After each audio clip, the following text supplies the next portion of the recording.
अमीर घर की बहू पार्ट 2। पिछले भाग में हमने देखा कि लालची मंसूबों वाला मामा जी लखन कैसे अपनी बहन यामिनी को भड़काता है और उसके बेटे ऋषभ की अमीर घर की बहू कियारा से शादी करवाता है। जब ऋषभ को कियारा का पैसा देना और खर्च करना पसंद नहीं आता, तब उन दोनों में अनबन होने लगती है। आखिर क्या है मामा जी के चेहरे के पीछे छुपा हुआ राज? आखिर क्या चाहते हैं वो? आइए देखते हैं। बहना, ये जो आपकी मुन्ना और उसकी मुन्नी के बीच में झगड़े हो रहे हैं ना, उनका तो आप रत्ती भर भी टेंशन ना लो, क्योंकि मियाँ बीवी में पैसों को लेकर झगड़े तो होते ही रहते हैं। लेकिन फिर भी सोने के अंडे देने के चक्कर में कहीं कियारा बहू और मेरा मुन्ना अलग ना हो जाए। मैं तो बर्बाद हो जाऊंगी अपने बेटे को देवदास बनते देखकर। ना भगवान जी, मुझे वो दिन देखने से पहले ही उठा लेना। ओफो बहना, क्या आप भी इतना सेंटी होती रहती हो? ज़्यादा दिमाग मत दौड़ाओ, वक्त के साथ सब ठीक हो जाएगा। और तो और दोनों मुन्ना मुन्नी में प्यार भी बढ़ जाएगा। बस आप इस बात को मत भूलना कि कियारा बहू एक सोने की मुर्गी है।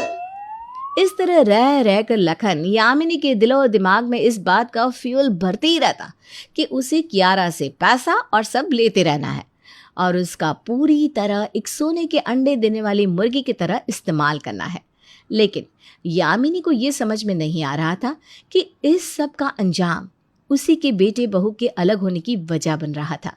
कियारा बहू तो सास जो कहती वो उसे दे देती। उस भोली को भी मामा जी के मंसूबों की सूझबूझ नहीं होती। पापा, आप गजब का गेम खेल रहे हो इस घर में, मान गया आपको तो मैं। देखना बेटा, आग तो ऐसी लगाएंगे कि हाथ सेकने में मजा ही कुछ और होगा। मेरा एक ही मकसद है और उसी मकसद को पूरा करने के लिए मैं ये सब कर रहा हूँ। लखन के मकसद के पीछे छुपा राज सिर्फ वो और उसका बेटा कुंदन ही जानते थे। दिन गुजरते जाते हैं, कियारा और ऋषभ के बीच लड़ाइयाँ बढ़ जाती है। कियारा ने घर में किसी के लिए कुछ लाया तो उस बात से भी ऋषभ को गुस्सा आने लगता। एक रात रघुवेंद्र घर के आंगन में अलाव के सामने बैठकर ऋषभ को देखते हैं। अरे ये ऋषभ इतनी रात गए, यहाँ आंगन में अलाव जलाकर क्यों बैठा है? ऋषभ बहुत उदास होता है। वो अलाव की जलती आग को घूरते हुए नम आंखों से खुद को कहता है, ये कहाँ आ गए हम? कियारा और मेरा रिश्ता मानो खत्म ही हो गया है।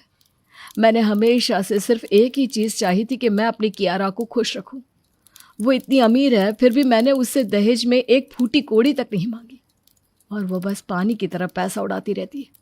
ये जताती रहती है कि मैं तो कुछ कर ही नहीं सकता उसके लिए। अपने बेटे ऋषभ को यूं दुखी देखकर रघुवेंद्र की भी आंखें भर आती है। ऋषभ और कियारा बहू के बीच बहुत सारी गलतफहमियां पैदा हो गई है। कियारा बहू जो हो रहा है वो देख नहीं पा रही और ऋषभ कियारा को समझ नहीं पा रहा। कहीं इन दोनों के बीच की ये उलझन इन दोनों को हमेशा हमेशा के लिए एक दूसरे से दूर ना कर दे। नहीं, धनराज जी को ये सब पता चले उससे पहले मुझे ही जाकर उन्हें सब कुछ बताना होगा। अगले दिन रघुवेंद्र कियारा के पापा धनराज के पास जाते हैं और उन्हें घर में चल रहा सब कुछ बताते हैं। रघुवेंद्र जी, मैं आपकी बातें बिल्कुल समझ सकता हूँ। आप बिल्कुल टेंशन ना लें। मेरा दामाद अच्छा है, ये सुनकर मुझे कोई एतराज़ नहीं है। और पति पत्नी में मन मुटाव तो होते ही रहते हैं। जो भी घर में हो रहा है उस सब को तो हम ठीक करके ही रहेंगे, वो भी सबके सामने। आप बिल्कुल फिक्र ना करें। एक रात अचानक से रघुवेंद्र की तबीयत खराब हो जाती है। तभी उसे तुरंत अस्पताल ले जाया जाता है। ऋषभ अपने ऑफिस की मीटिंग में बिजी होता है और तभी डॉक्टर कहते हैं, देखिए, पेशेंट को एक माइनर अटैक आया है, इसलिए हमें ट्रीटमेंट शुरू करनी होगी। ये फॉर्म है, इस पर साइन कीजिए। पेशेंट की बेटी या जो भी इनका खर्चा उठाने वाले हैं वो। कियारा बहू, तुम ही कर लो ना साइन। अब वैसे भी हमेशा की तरह तुम्हें ही तो पैसे देने होंगे। चलो बहू, जल्दी से साइन कर दो। हाँ बहू। कियारा साइन करने से पहले सोचती है, लेकिन फिर वो साइन कर ही देती है। मामा जी, माँ जी, ऋषभ को पहले से ही मेरा इस तरह घर पर पैसा देना पसंद नहीं। ऊपर से उसकी गैर मौजूदगी में मैंने साइन कर दी और पैसे भी भर दिए। अब वो फिर से मेरे साथ लड़ाई करेंगे और कहेंगे कि मैं ये सब जानबूझकर फिर से उन्हें नीचा दिखाने के लिए कर रही हूँ। कियारा बहू वो कियारा बहू, ये आजकल के आदमी ऐसे ही हैं। उन्हें बस यही लगता है कि उनकी बीवी उनसे एक कदम पीछे रहनी चाहिए, लेकिन असलियत में तो पति पत्नी को कदम से कदम मिलाकर चलना चाहिए और हर एक पति को अपनी पत्नी को कमज़ोर नहीं समझना चाहिए, फिर वो अपने ससुराल पर कितने भी पैसे क्यों ना उड़ा दे। लेकिन जब ऋषभ को ये सब पता चलता है तब फिर से वो कियारा से झगड़ा करता है। रघुवेंद्र की तबीयत में सुधार आ जाता है। कुछ दिनों बाद लखन मामा जी के बेटे कुंदन का जन्मदिन होता है, जिसमें कई सारे गेस्ट और कुंदन के कॉलेज फ्रेंड्स भी आते हैं। रघुवेंद्र ने कियारा के माता पिता धनराज और मलाइका को भी बुलाया था। मम्मा, डैडी, कैसी हो मेरी प्रिंसेस? दामाद जी, मेरी बेटी को परेशान तो नहीं करते हो ना आप? अरे नहीं नहीं धनराज साहब, हमारा ऋषभ तो कियारा से बहुत प्यार करता है। क्यों बहना के मुन्ना? जी। पार्टी चल रही होती है कि तभी अचानक से लाइट्स ऑफ हो जाती हैं और तभी वहां पर एक बड़े से प्रोजेक्टर पर एक वीडियो चल पड़ती है, जिसमें लखन अपने बेटे कुंदन को पैसे देते हुए कहता है कि ले बेटा, अब तेरी बुआ के घर को बर्बाद करने का समय आ गया है। आखिर वो थप्पड़ कैसे मैं भूल जाऊं जो उसने मुझे मारा था जब मैंने उसकी सहेली को सिर्फ छेड़ा था। उस दिन के बाद से मैं सबकी नज़रों में गिर गया, यहाँ तक कि तेरी माँ भी मुझे छोड़कर चली गई। अगर तेरी बुआ मामले को वहीं के वहीं निपटा लेती तो मैं सुकून से रह रहा होता, यूँ घर पर बैठ कर चाले नहीं चलता।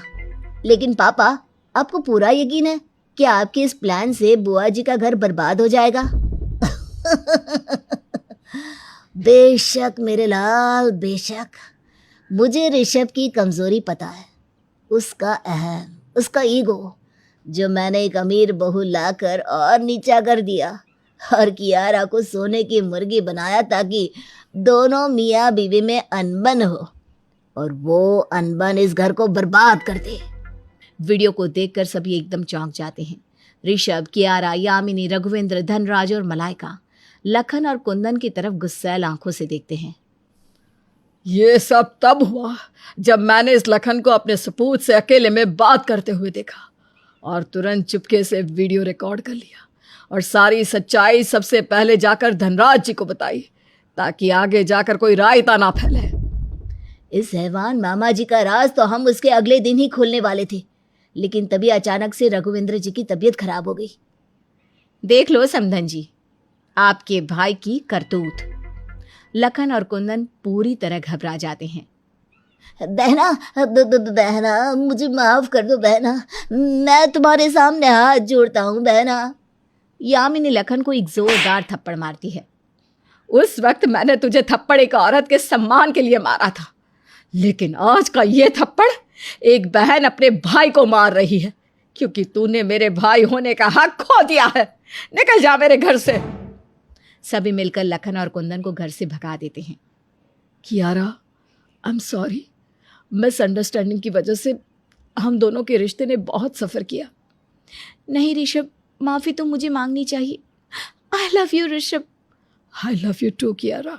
ऋषभ और कियारा के बीच की दूरियां मिट जाती है। यामिनी भी सबसे माफ़ी मांगती है और उसके बाद पूरा परिवार खुशी से साथ रहता है।